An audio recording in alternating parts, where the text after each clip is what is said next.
In this segment, we're going to look at reactions that involve converting alkenes into alcohols using addition reactions. So this is going to continue that theme of adding across the carbon-carbon double bond. And another name that we could use to describe this reaction where we're adding water to the molecule is we described it as hydration. Just like when you hydrate, you're adding water to your body. In these reactions, when we're bringing in and adding water across the carbon-carbon double bond of an alkene, we refer to it as hydration. So let's go ahead and get started with looking at some of the specific details of these so-called hydration reactions. Let's begin by looking at an example problem and the mechanism that goes along with it. So we're going to take a look at, as our example starting problem here, we're going to look at our starting alkene, which we would describe as 3-methyl-1-butene, reacting with water. And we're going to find that while the reaction could take place solely in the presence of water, it is catalyzed by an acid. And so I'm just going to plug in acid here. You will also commonly see this written as H3O plus or H plus or just H2SO4, sulfuric acid, and recognize that that is going to be the catalyst. When you go to write the mechanism for this reaction, it is totally okay to abbreviate the acid as H plus. You don't have to fill in H2SO4's full chemical structure every single time here. Just H plus is totally sufficient. So we're going to predict what the product would be resulting from this reaction by using the mechanism to lead us there. So now we think back to our earlier situations and rules that we've learned or guidelines that we've learned for reactions. And one thing that came up previously was that if we were in a situation where we were dealing with acids being present, the first step of the mechanism is generally going to be an acid-base reaction, since acid-base reactions tend to be very quick, and that's going to be exactly the case here. So to get things started, what's going to happen is a protonation step. And yes, you have seen the term protonation before when we were talking about adding haloacids across the carbon-carbon double bond. The first step was protonation of the alkene. Similar sort of game here. First step, protonation. And we're going to follow Markovnikov's rule here, just like we did in those earlier halogenation reactions. So Mark's rule, I'm just going to emphasize that you definitely do want to follow that. So following Mark's rule here, pi bond comes over. It's going to allow us to form a bond to the proton. Proton is going to add to the carbon that has more hydrogens to start with. In other words, it's going to add to less substituted of the two carbons. So that means that that new hydrogen is going to come in and bond to this carbon on the right. So that carbon that was on the right that was a CH2 becomes a CH3. The other carbon right here is going to be what ends up being your carbocation. So that's our protonation step product, making our secondary carbocation as the preferred intermediate here, following Mark's rule. Now, remember that whenever you make a carbocation, unless it's stabilized by resonance, you need to be thinking about a carbocation rearrangement taking place. If it's stabilized by resonance, then don't do a carbocation rearrangement, but here there is no resonance to stabilize it, so therefore we do need to think about carbocation rearrangement. Can we do a 1-2 shift in order to stabilize this intermediate? And in this case, yes, we definitely can. So what we'll do is we'll take our intermediate here, our secondary carbocation, and we'll do a 1-2 shift. And specifically in this case, the 1-2 shift that we'll need to do is taking a hydrogen atom from right here and moving that along with its electrons over to here. So we're moving it from position 1 to position 2. That's why we call it a 1-2 shift, moving it from one carbon atom to the adjacent carbon atom, in other words. So go ahead and do that. And that will enable us to take that CH carbon that we started with right here, and that will now be a CH2. In other words, it will have a complete octet. That's going to cause now the carbocation to end up here because that's going to be our tertiary carbocation. Now at this point, we have made the best carbocation we possibly can as a result here of steps 1 and 2 by first doing protonation following Mark's rule, then doing a carbocation rearrangement to make the carbocation even more stable, in other words, going down the energy hill.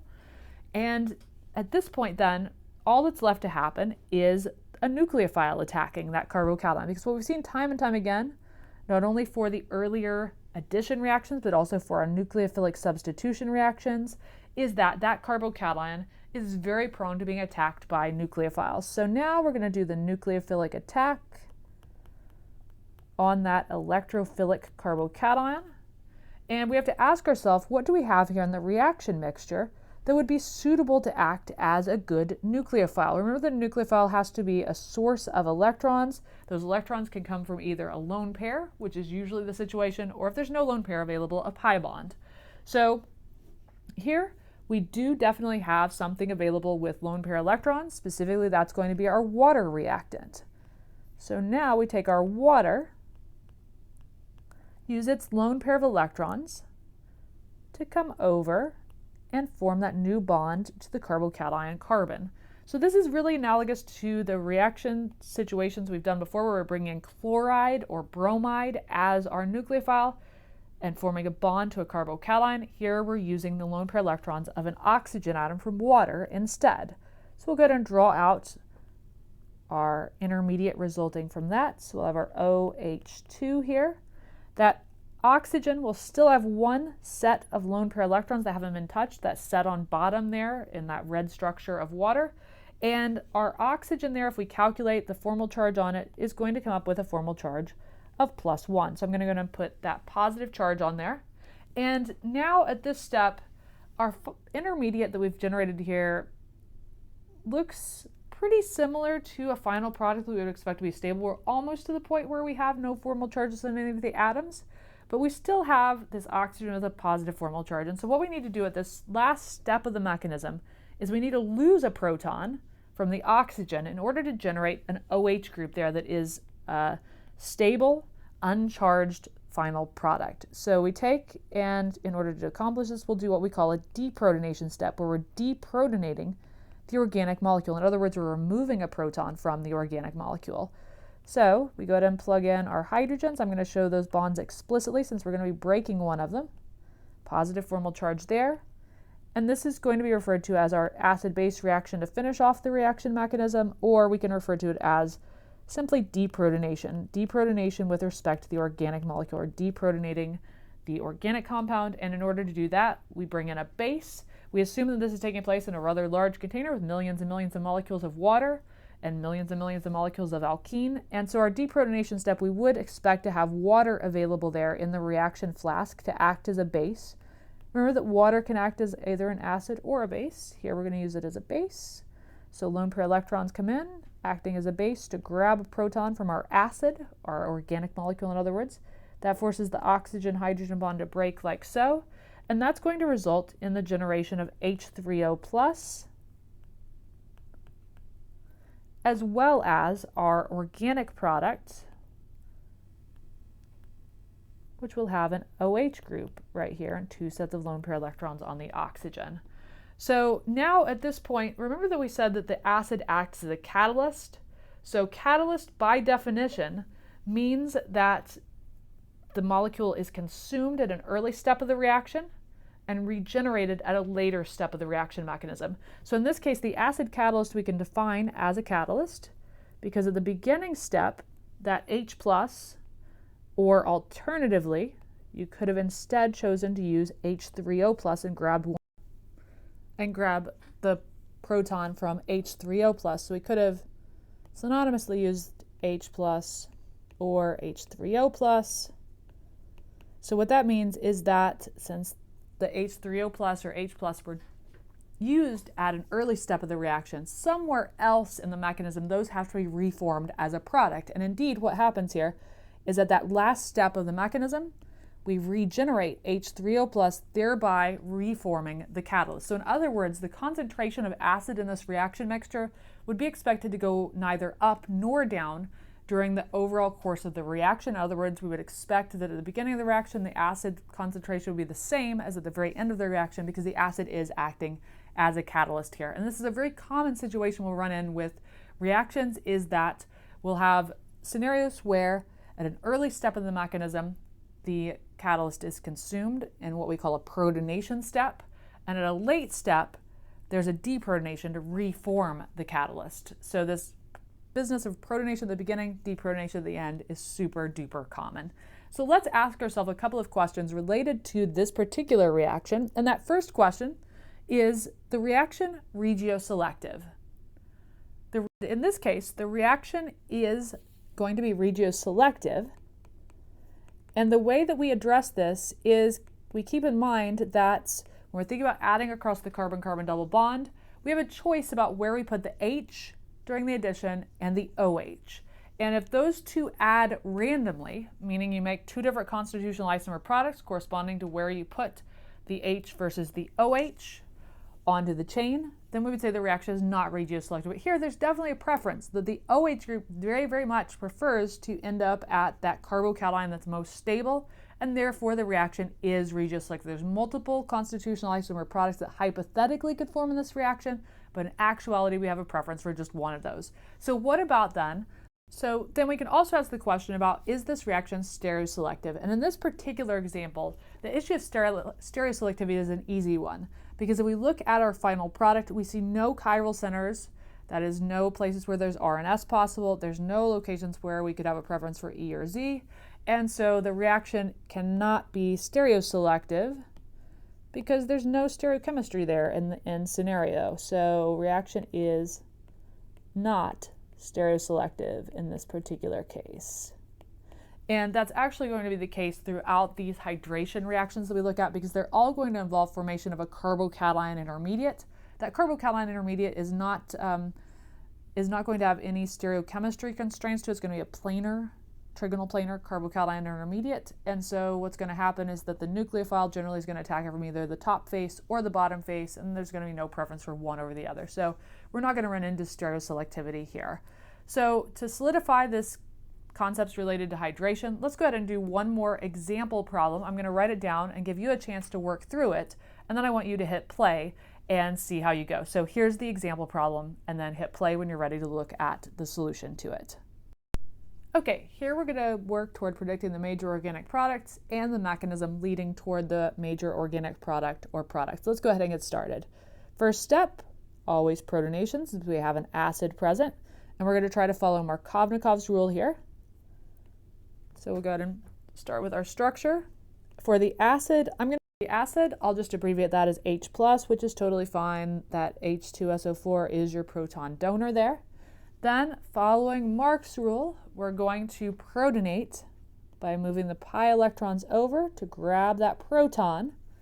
In this particular case, though, the two carbon atoms of the alkene, here and here, are equally substituted, meaning that protonating either one of those is going to give a tertiary carbocation. So therefore, we're actually going to have two different routes here that are both favorable, that correspond to protonating either the carbon on top or the carbon on bottom. There's going to be no preference for one over the other. So in this particular case, we are not going to have regioselectivity going on because of the fact that there's no way for the reaction to distinguish between those two carbons. They're both going to give relatively equally stabilized carbocation intermediates. So we can put the new proton on the carbon on bottom, like so. That's going to result in the carbocation ending up top. And as our other intermediate, that's also going to be a major intermediate, because both of these are highly stabilized tertiary carbocations, we'll put that new proton up top here and put the carbocation on bottom. So this is going to lead us to two different constitutional isomer products, and it's going to mean the reaction is not regioselective because there's no preference here at the beginning for which of the two carbon atoms picks up the proton. So this is our step one of the mechanism, our protonation step. Now onward to step two. Step two, we're always looking for the possibility of a carbocation rearrangement. But in this case, we don't need to do a carbocation rearrangement because we already have a tertiary carbocation. It doesn't get better than that. So our second step then is going to be that straight away, the nucleophile is going to attack the electrophile. And our electrophile here is our carbocation. Nucleophile, as we look back for our source of lone pair electrons in the reaction mixture, is going to be the water. So we'll bring the water in. H2O is going to attack the carbocation, so we can show that attacking the structure on the right, like so. We can also show it attacking the structure on the left, very analogously. So lone pair electron comes over, attacks that carbocation, forming a bond to it, and that's going to lead us to our intermediates here at the end of step two. So OH2 has now formed a bond there, and I'm going to show one of the bonds to hydrogen explicitly, since our next step will be a deprotonation step. ethyl group over here. And then our other intermediate that resulted from step 2 is going to instead have that nucleophile having come in and attacked right here to give us OH2 down here. So now we have it. And step 3 of the mechanism is going to be the deprotonation step, which serves the purpose of reforming the catalyst and allowing us to create a final organic product that isn't going to have formal charges. Formal charges are usually a no-no in the final product. Usually that means that there's a more stable structure that we can end up getting to if we do another step. So go ahead and deprotonate at step 3 here. That's going to leave us with OH. That same carbon's going to have a methyl group bonded to it. Next carbon over has an ethyl group, and the other major product here, going to have our methyl group there, ethyl group here, and the hydroxy group is going to end up down here to make that other constitutional isomer. So I need to draw my electron pushing arrows in there to show how we get through step 3 here. And how we get through step 3 is we bring in a base, which water is a really common base in these cases where we need to just deprotonate. So water comes in, acts as the base here, grabs that proton from the acid, that forces the oxygen-hydrogen bond to break like so.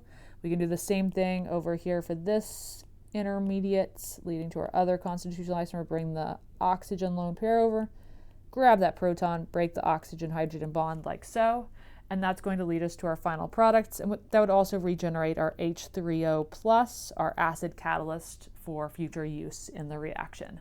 So now that we've done this, we can look at aspects of the regioselectivity and stereoselectivity and look at also the stereoisomers that we would expect here. So we already addressed the question of whether this reaction was regioselective. We said that in this case, the reaction is not regioselective. And the reason it's not regioselective is that hypothetically here at this first step of the reaction mechanism, we could have protonated either of these two carbons I'm putting green dots on. There was no preference for protonating one over the other since they're both equally substituted. Therefore, that leads us to multiple constitutional isomer products, and so the reaction is not preferring one constitutional isomer over another, and therefore it is not regioselective. Also, we can immediately say this reaction is not expected to be stereoselective because we have a standard carbocation intermediate here that is trigonal planar at this step 2 of the reaction mechanism. So it's step 2 here where the nucleophile is attacking the electrophilic carbocation. That electrophilic carbocation is trigonal planar, meaning the OH can attack from either the top face or the bottom face of the molecule, giving rise to all the possible stereochemistries at that location. So therefore, the reaction is not stereoselective. There's not a preference for one stereoisomer over the other. And so we need to keep that in mind when we draw out these products. If we're asked to show stereochemistry, we actually need to draw all of the possibilities. So this is going to actually increase the number of things that we need to draw here by a lot. So we take this structure right here, and we need to draw out all the possible stereoisomers for that at those two locations where we've created new chiral centers. So let's go ahead and do that. So our structure on the left that I put a blue box on has two newly created chiral centers here and here. So therefore, the total number of stereoisomers that are theoretically possible from that is 4, using the 2 to the n rule, where we do 2 to the 2.